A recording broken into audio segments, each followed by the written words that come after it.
Timnas Indonesia, Timnas Indonesia. Siapa sih yang saat ini gak bangga dengan prestasi kalian? Ya, skuad Merah Putih saat ini lagi berada di masa emasnya. Mulai dari Timnas Indonesia U17 hingga senior, semua memiliki torehan apik di event belakangan ini. Hal ini pun jelas tak terlepas dari semua dukungan dari elemen-elemen penting pihak federasi. Namun kalau kita melihat ke belakang, perjalanan Timnas Indonesia tentunya menemui banyak jalan yang terjal. Ya, kita tahu bahwa Timnas Indonesia sempat mengalami masa kelam pada tahun 2015 silam, di mana saat itu FIFA menjatuhkan sanksi yang bikin ranking skuad Garuda semakin merosot.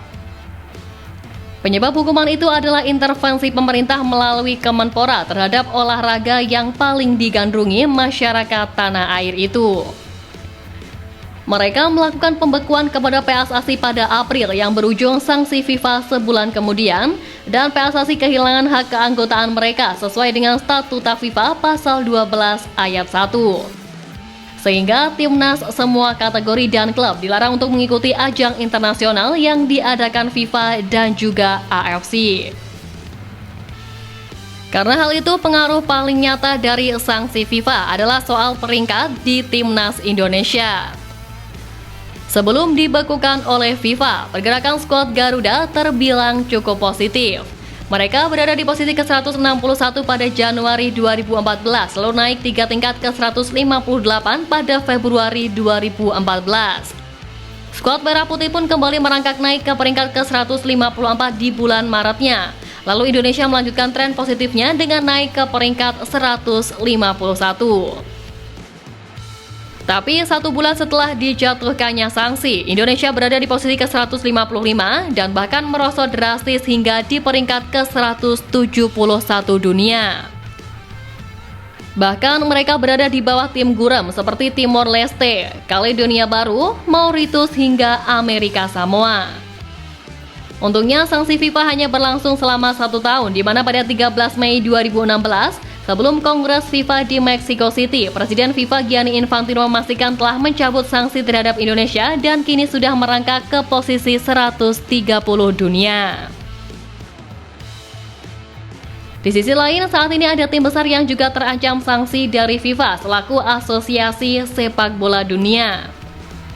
Dilansir dari laman best11.com, disebutkan bahwa Kementerian Budaya, Olahraga, dan Pariwisata Korea Selatan telah melakukan penyelidikan terhadap Presiden Asosiasi Sepak Bola Korea Selatan, Chung Mong-gyu. Kemenpora Negeri Gingseng itu meminta ke pemerintah untuk menjatuhi hukuman untuk Ketum KFA karena telah banyak melanggar peraturan dan dianggap bersalah dalam penyelewengan dana pembangunan kompleks dari sepak bola Chonam. Selain itu, terdapat 27 kasus lain yang sedang diselidiki oleh pemerintah terhadap Federasi Sepak Bola Korea Selatan selama dipimpin Chung Mong-gyu. Andai kasus ini terus berlangsung dan pemerintah Korea Selatan resmi memecat Chung Mong-gyu dari kursi Presiden KFA, maka hal tersebut juga bisa membuat sepak bola Korea Selatan mendapatkan sanksi dari FIFA. Pasalnya, hal itu dianggap ada intervensi dari pemerintah terhadap Federasi Sepak Bola Korea Selatan dan FIFA pun menjatuhi hukuman berat sehingga tim berjuluk Taeguk Warriors akan dilarang berlaga di pentas internasional. Hadeh, negara yang dikenal bersih dari hal-hal yang merugikan industri sepak bola aja bisa tersandung skandal tersebut.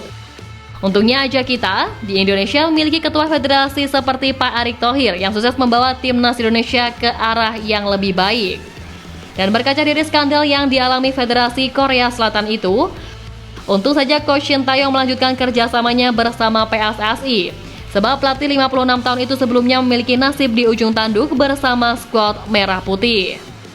Bagaimana tidak, dirinya belum kunjung mendapatkan kontrak baru di Federasi Tanah Air, padahal Shin Tae-yong mampu menorehkan sejarah-sejarah baru bersama skuad Garuda. Coach Shin pun pernah berbicara ke media bahwa dirinya sempat mendapatkan tawaran menggiurkan dari klub asal Korea dan diisyaratkan untuk comeback melatih Son Heung-min dan kolega.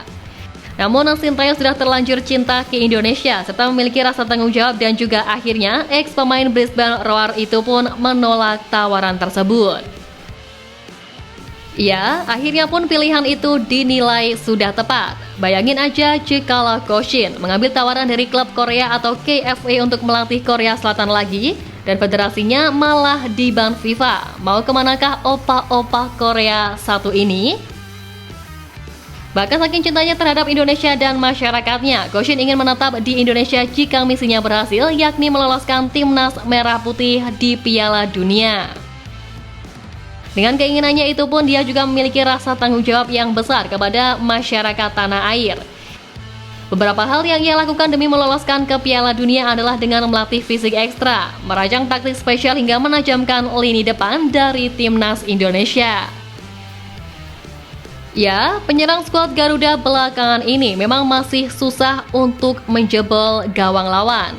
Dengan itu, Sintayong pun mengajak rekan senegaranya untuk melatih timnas Indonesia. Dan dari sekian nama, Coach Yom Ki-hun yang diajak Koshin untuk menuntaskan kekurangan yang dimiliki Ragnar Oratmangun dan kawan-kawan ini. Menurut Ki-hun, para penyerang lokal Indonesia tidak kalah dalam hal teknis meskipun masih banyak pemain asing yang menjadi andalan di klubnya masing-masing. Selain itu, dia bertujuan untuk mengasah dua hal yang bisa meningkatkan kualitas dari para penyerang timnas Indonesia, yaitu mental dan kepercayaan diri. Dia pun menambahkan ke striker timnas agar mereka harus berlatih secara individu juga, serta tidak hanya mengasah kemampuan di satu area saja. Kemudian terkait mental, memang semenjak timnas dilatih Sintayong, para punggawa Garuda memiliki mental yang semakin baik dibanding dulunya yang dikenal lembek. Kita ambil contoh dua pemain timnas Indonesia yakni Rizky Ridho dan Witan Sulaiman. Kini pun mereka punya mental baja, salah satunya saat menghadapi tekanan dari para supporter. Terlebih di dua laga akhir kualifikasi, skuad Garuda mendapatkan hasil yang tak begitu maksimal.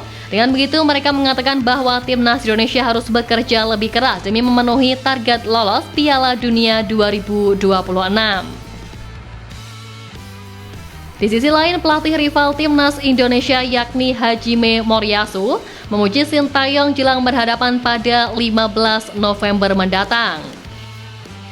Moriyasu menjelaskan bahwa Koshin bukanlah pelatih sembarangan sebab dia pernah memimpin timnas Korsel cukup baik di Piala Dunia 2018.